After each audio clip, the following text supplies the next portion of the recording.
After an exciting Modified Motor Tour history-making day at Lime Rock Park, we are back on the ovals for the rest of the season, and it all starts here with the final third of the inaugural Modified Motor Tour. It's going to be a lot of fun, I'm sure. And it all starts right here at New Smyrna Speedway in Florida for 80 laps around this tight half-mile racetrack that I'm sure is going to dictate a lot about who wins this championship fight at the end of 12 races. This is only race 9 of the season. And alongside me in the booth to bring you all the action is James Ellison with us once again. Gone are the elevation changes, the undulation, the twists and turns of Lime Rock Park. We're back on the short ovals, the decently high banks of New Smyrna, and this is going to benefit a lot of guys who had a bit of a rough day out at Lime Rock last time out.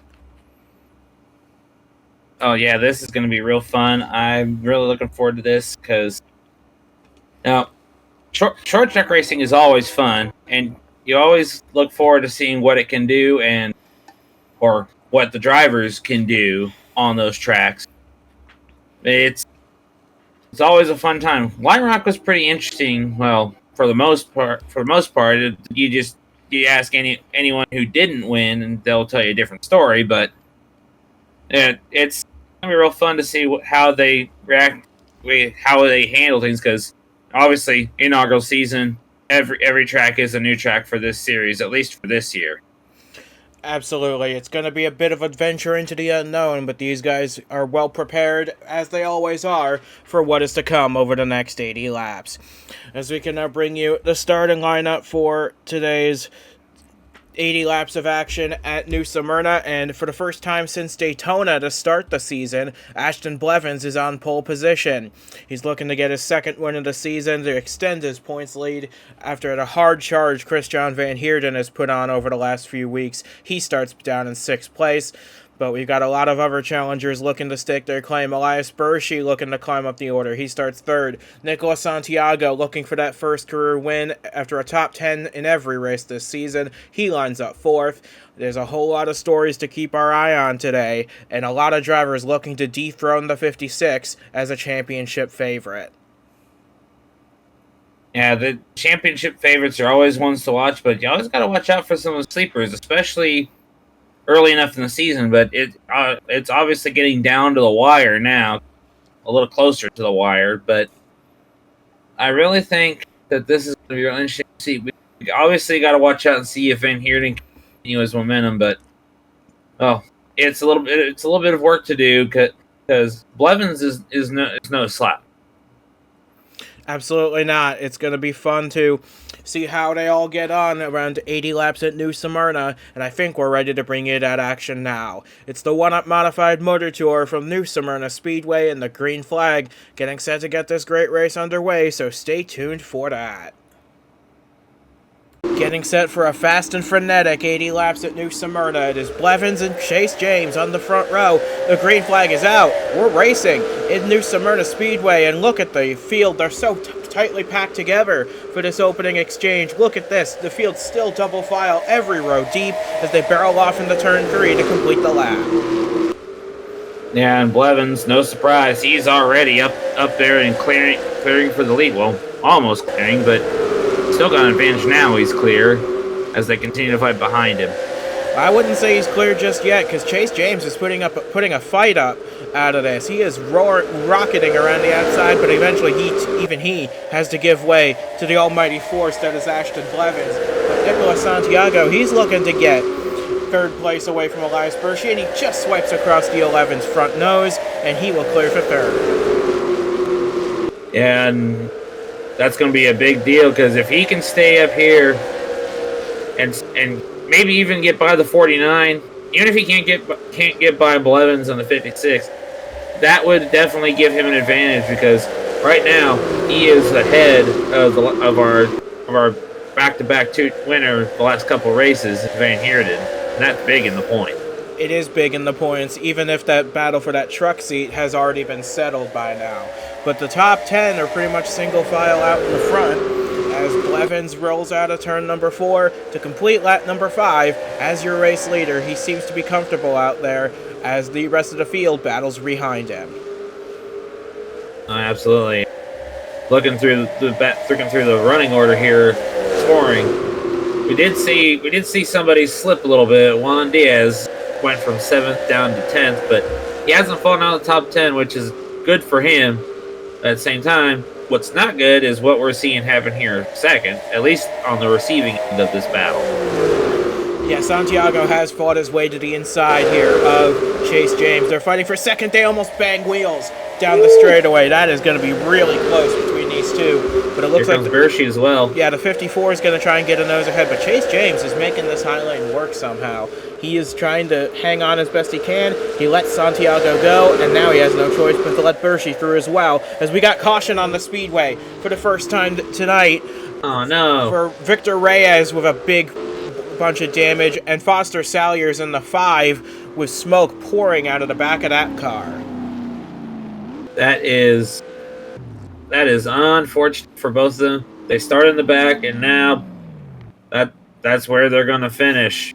Because that's a lot of damage, and already we saw the retirement of the 5. That is a big shame for the 5 car, who started out back, like we said, and was just hoping to make your way up through the field bit by bit, but that is clearly not going to happen now, as we're going to get you a replay here momentarily of what transpired to put us under this caution, but it's game over for Salyers for sure. So this is where it started, right at the back of the field. You see, oh yeah, Salyers sticks it in 3 wide, nowhere for him to go. Big impact. Big impact for the 5, for the 64 as well. We didn't see that earlier. And obviously Victor Reyes with the back end all torn up on that car. But that was a really big impact for all 3 of those guys. It's amazing 2 of them are still able to continue. Especially Ahmed going on his side there. That was yikes. Yep, it certainly is a big one. But for Foster Salyers, it is absolutely game over today. We'll get you one more look at this, and I think the 5, he tried to stick his nose in between the 64 and 27, and there was just no room for all 3 of them down there. The 84 and the 99, they took great care to avoid that, but yeah, it's unfortunate, but I think that was just an overeager move from the 5, and it cost them big time. Yeah, I saw an opening that closed before he could even make the move, and that was a costly mistake, but it's not going to affect the front end of things, but at the same time, still a shame to see anything like that happen. Absolutely, but we're going to get this race restarted here before too long, and it's going to be Ashton Blevins out in the lead of this race. It's going to be fun to see how he can hang on for the remainder of this one, because he hasn't won a race since Daytona, which is a bit surprising when you consider how strong of a season he's had. Yeah, he's been doing really good to hold on to this lead.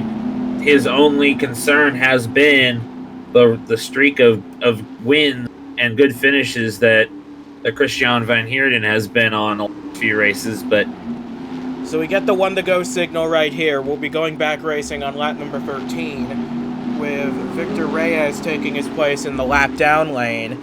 He's got to hope for another quick yellow to get the free pass, because otherwise he is going to be sinking like a rock on this restart, and that's not something any of these guys could particularly afford. And it's going to be real interesting to see what, as the green waves, there was still a bit of a discrepancy back there about who had what position, but I guess it don't matter now. They got away with it cleanly, but not so cleanly with the wounded car in the way now. Absolutely. It's good. This is going to be a very fun time to see if Ashton Blevins can hang on to this race lead or not. Because Santiago, I'm sure, is very determined to get that win after seeing Van Heerden get 2 wins in a row. As look, we got a big stack up back here. The teammates rub fenders. This is going to be really close between all these guys. Oh, and we got one around, and it's Jack Davis. It's Jack Davis in the 45 going around on the front straightaway. Caution's going to come out once again, and that's the exact break that Victor Reyes was looking for. And it looks like that there was no damage to that 45, but that's still really unfortunate there. Yeah, it's a tough break for Jack Davis, especially after the rough day he had out at Lime Rock as well. But it doesn't look like he has too much damage on the car, and unlike Lime Rock, this is a place where you can get some overtaking done if you need it, so he should be able to power his way around, and it looks like he's going to claim the place he had when the caution came out. But it's still a tough break, because it looks like Wayne Hovick was the one who got into him. He's going to head down pit road to assess the damage on his car. Yeah, it's a real bummer to happen, but at least he'll be able to continue. He's just got a lot of work to do to rebound. Yeah, here's where it starts. It's just a big stack up behind the 27, and Jack Davis he surges out ahead of the 41, but then stacks up, gets hit by the 41, sends the 45 into a big 360 slide. It's amazing, really, that no one else hit him.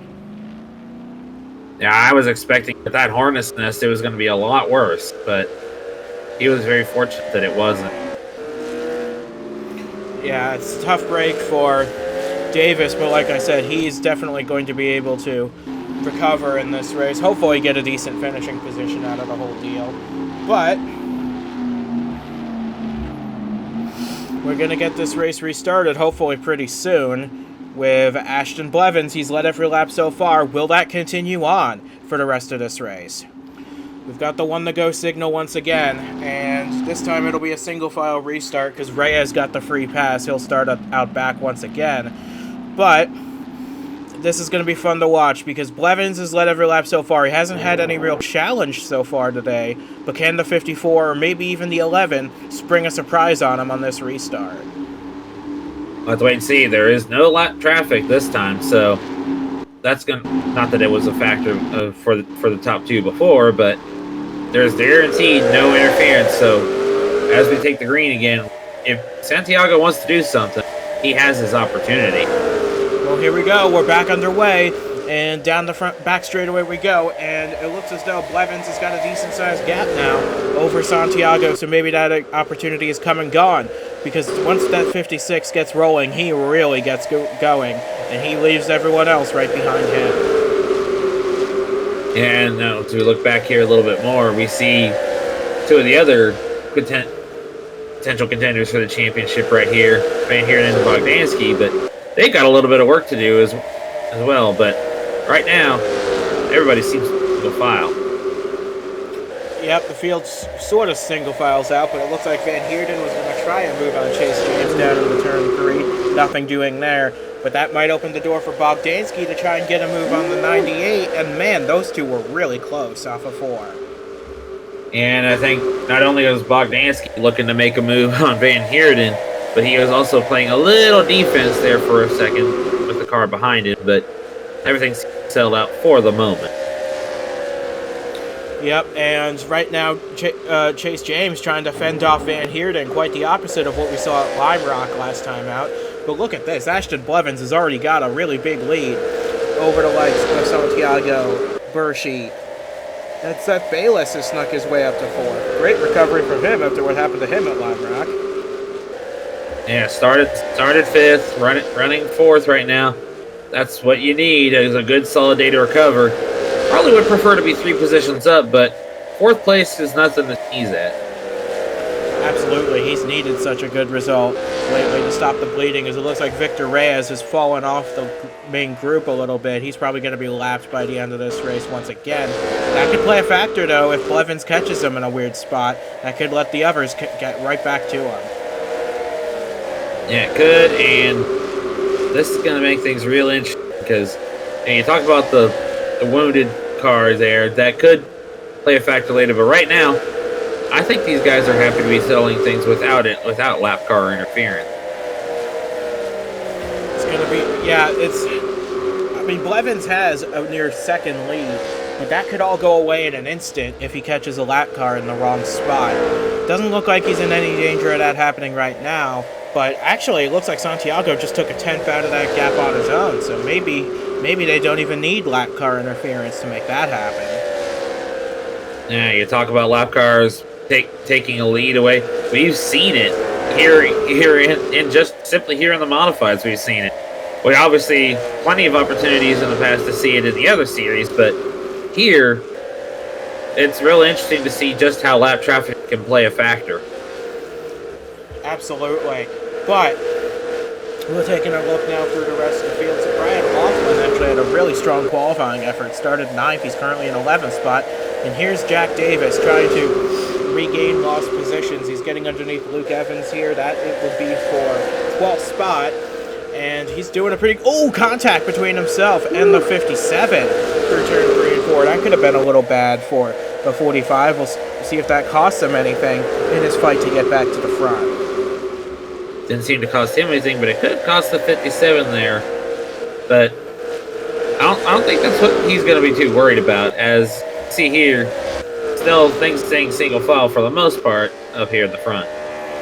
And Blevins is just extending that lead once more. He's doing a really good job managing the pace, but he's got to look out in front now because Reyes is on his way to be lapped in a very short amount of time. So he's got to keep an eye out for that. See where Reyes is running and try and take a different line to get past the 27, because you got to remember, any wrong move could end in disaster. We've seen it already this race. Yeah, it became near disaster the most recent caution, but it was definitely not good, as you see here. The 27 is trying to bog him down, but Blevins, don't think he's going to be denied. Oh, they almost touch wheels down the front straightaway, but Blevins is clear, and he didn't even lose that much time in getting past the 27. Now Santiago, Hershey, and the rest, they've got to deal with the 27 in a pretty quick order as well. So it's going to be interesting to see if they get held up by this lap car. Yeah, he's not giving them nearly as much room. I don't. Okay, now he's giving them some room. I think it's just where they caught him. The factor there too.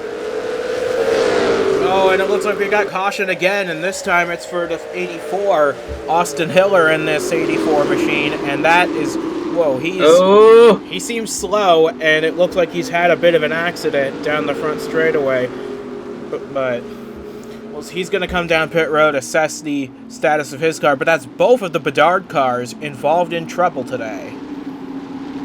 Yeah, it's really unfortunate, and Blevins ain't happy about that because he was cruising.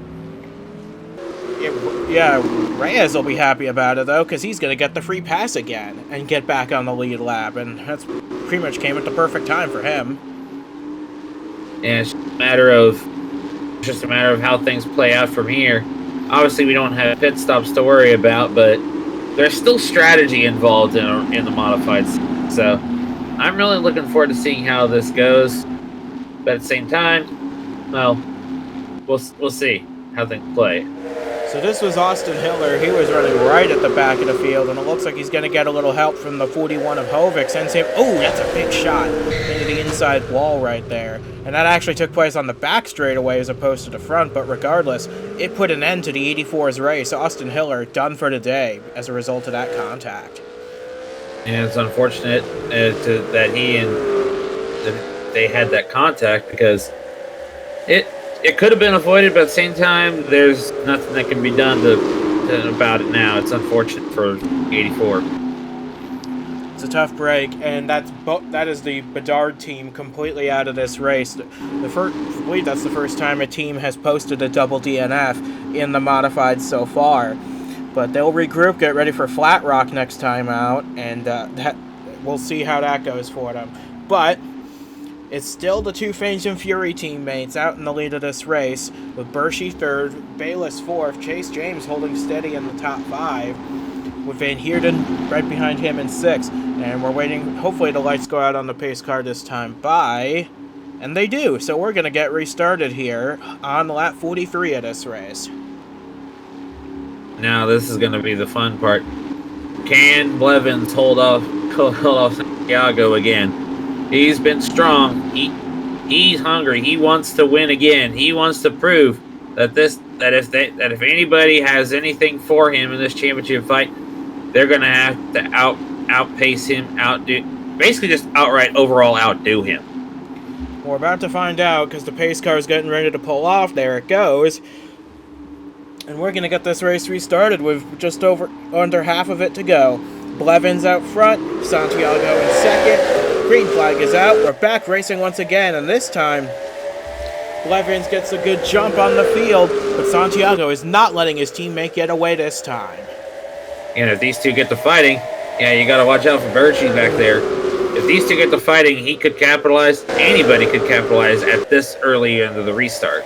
It's amazing. We got the top 3 in this race all moving on to the Turbo Truck Series next season. This is going to be they're going to do great up there if this is how they perform down here. But we're cycling it to the end of lap 44, starting lap 45. The lead is just stabilized at about a quarter of a second between the two teammates as Berchi now took a look underneath Santiago, but thinks better of it. Not enough momentum to get a run going there. Meanwhile, it seems like everybody else is single filed out for the rest of the top 10, or for the entirety of the top 10 here. Although second through fourth, well, that could change any time now. Yeah, it's going to be really close between these 3 because I think Blevins is starting to check out on the field once again. Closing in on 30 laps to go. This race has been it's been a lot of things, but boring is not one of them.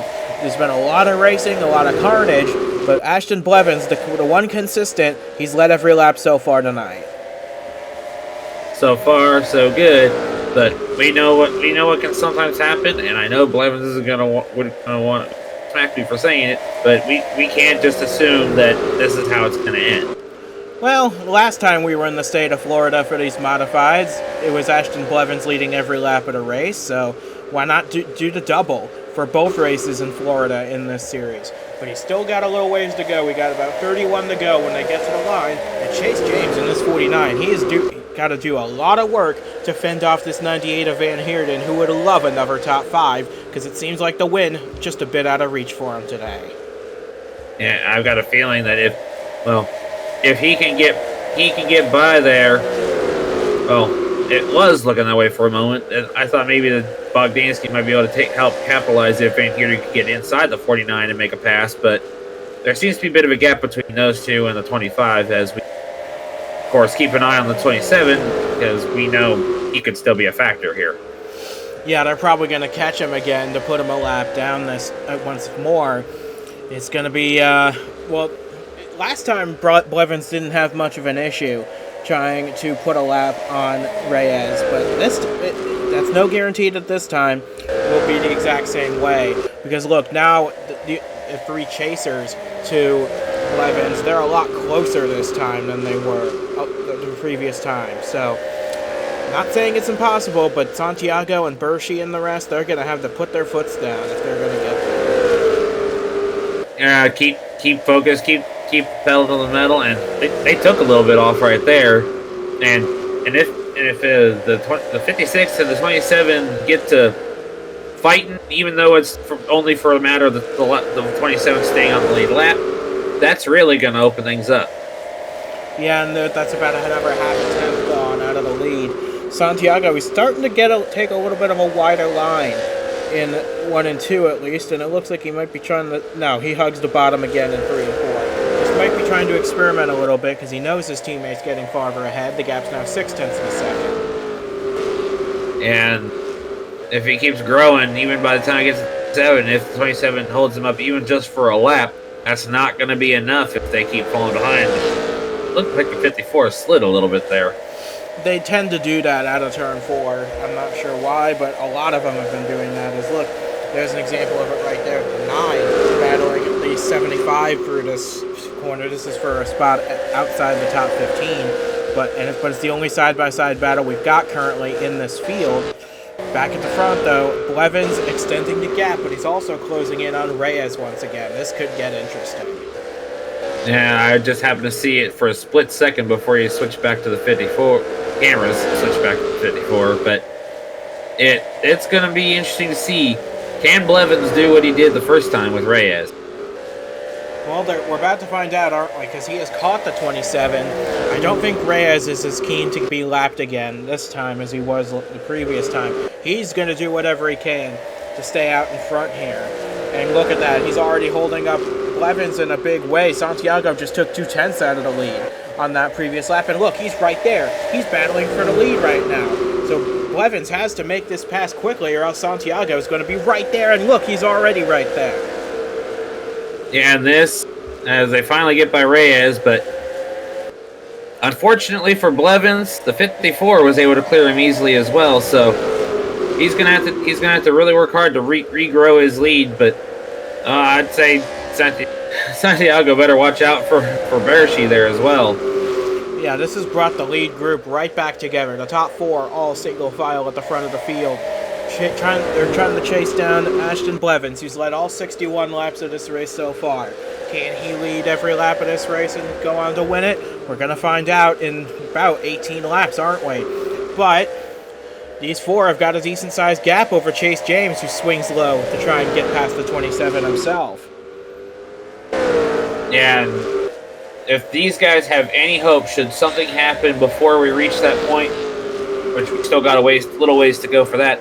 If we get one more caution that won't end this race, and they can try something, although every effort seems to have been futile to this point. I'm trying to deal with Blevins, but they could have a chance, but that would take something else happening. Right now, it doesn't look like that's going to happen. And keep in mind as well, there's another lap car looming in the distance, the 64. So you see him going into turn one at the top of your shot right there. There he is. So they're going to have to worry about him as well before the end of this race if we don't get another caution flag. And he doesn't seem to be as slow as the 27 of Reyes, so this may make things a little more interesting depending on how Blevins handles catching and passing. It's going to be interesting to see when they get to him. I'm not sure when they'll get to him, but I have a feeling they will by the end of this race, because look, he's coming out of turn 4. Oh, and look at that. Another caution flag has come out right when we were talking about one. That has saved the 64 from being lapped, but it looks as though Victor Reyes was involved in this one, and that's going to eliminate any hope of him getting a third 3 pass of the night. Yeah, it's been a rough night for Reyes. Not as rough as those who are already packing up to go home, but it's still, even limping around, he's got to be feeling pretty bad right now. Got a little bit of a stack up here trying to sort out the running order, but should be all good. So we're going to get this. We're going to have a late restart within 10 laps to go. And Victor Reyes, I know, is the cause of the caution flag. He was running very slowly on the lap to the yellow. That's why I could tell. But we'll get your replays of that in just a short moment here. So he was just trying to stay out of the way of everybody. He gets help. He's holding up the 28 a little bit. The 28 tries to send one up the middle once again. And man, Jack Davis has also had a pretty rough day. He got caught up in that too. Yeah, it's really unfortunate. And so Reyes was trying to keep out of the way, but got caught in a cluster, and that just set up for a bad set of circumstances. Well, I mean, he's had a few good races. A bad race was due to come in pretty soon, but he'll regroup. He'll try and go to Flat Rock and get another shot at it, but that is still a very tough break for Victor Reyes and that entire 27 team, especially after the success his teammate has had in recent weeks. Yeah, it's tough to think about how much a difference there has been here, at least lately, but at the same time, like you said, regroup and get ready for the next. So we got the 1 to go signal. We'll be racing with 9 laps to go in this race. And Blevins, he's got one more restart on his hands, possibly one more restart on his hands, to try and fend off his teammate. And Nicolas Santiago, he's got to be trying, hoping desperately to get that first career win, to try and deny his teammate to get his second. But the pace car's off. We're getting ready to restart. 9 laps to go at the line, and we are back underway at New Smyrna Speedway. And Santiago didn't get a horrible restart, but obviously that 56 has just been so good tonight. It's no surprise to see Bogdansky back there trying to take a peek on Van Heerden. Yeah, the field's starting to get a little antsy. They know time's running out in this race, as we got teammates battling back here for the 10th position. Luke Evans underneath Dallas Miller for the 10th position. Both of these guys want it. Only one of them can get it. I'm curious to see how that battle plays out. But back at the front, now Bayless tries to take a look on Bershi for the final podium place, because time's running out. You can't afford to waste too much time. and Blevins already starting to set sail, but his teammates keeping a watching brief on the whole thing. Yeah, I think one thing that Blevins will be thankful for is that, depending on how much more wounded that 27 of Reyes is, or any other vehicle, he may not have to worry about lap traffic again the rest of this race. Yeah, he shouldn't. For the he's rest going to of have to worry about his teammate, I think, maybe. Yeah, Santiago is not going to let this go without a fight. But we got 5 laps to go in this race now. Time is of the essence for this 54 to make a move happen. And he hasn't been able to do it so far. Hopefully he'll be able to make a challenge of it at least by the end of this race. He's trying. He's putting some effort into it. He really wants this. Not just for the sake of having a victory, but also for the sake of being able to stay competitive in the championship battle. Yeah, because considering Van Heerden's all the way back there in 6th place, he'll definitely get back second in the championship. He wants to gain more, though. And there's only 3 laps to go from here. Time is absolutely running out, and the gap is getting even bigger as the laps wind down. And it's going to get to a point where no matter how hard you try, I mean, we talked about it before, we've seen it time and again across one-up competition. There's just only so much that second place can do when the laps count down before you have to realize that it's over. But I don't think Santiago's going to give up just yet. Nope, but he's got 1 lap to try and figure it all out. The white flag is flying for Ashton Blevins, and he hasn't won since Daytona to start the season. He's come close a couple times. He's made some great charges through the field. He didn't have to do that today. He'll go on to lead all 80 laps of this race, and Ashton Blevins gets win number 2 of the season at New Smyrna. Yeah, he needed that. I mean, obviously, not as badly as he would have if he were, like, say, back in, like, 5th or 6th in the points or something like that, or had a really rough time since Daytona. He's really been consistent, but like I said, to prove and remind the field that in order to take this championship from him, they have to absolutely be better than him in the final race. And you want to know something ironic that's going to drive all our statisticians wild? The top 5 in this race, the exact same top 5 as we had at Daytona to start the season, in the exact same order. That's crazy to think about, but perhaps it was meant to be because, like you said, he led Blevins, our race winner here, led all the laps on the way to victory at Daytona, led all the laps on the way to victory here at New Smyrna. I think at least for this year, Florida is definitely his state as far as racing goes. Absolutely, but we leave Florida for now and head up to the great state of Michigan for our next modified Motor Tour race at the quarter-mile Flat Rock Speedway, our shortest track on the entire schedule. That is going to be a whole lot of fun to see how to handle that tiny little racetrack. It's going to be interesting to see if we have any more carnage like we saw today. But with that being said, from James Ellison and from myself as well, thanks for joining us for an epic night of racing at New Smyrna Speedway. A big congratulations to Ashton Blevins, who put the wool over the eyes of all of his competitors and soared on to victory here at New Smyrna.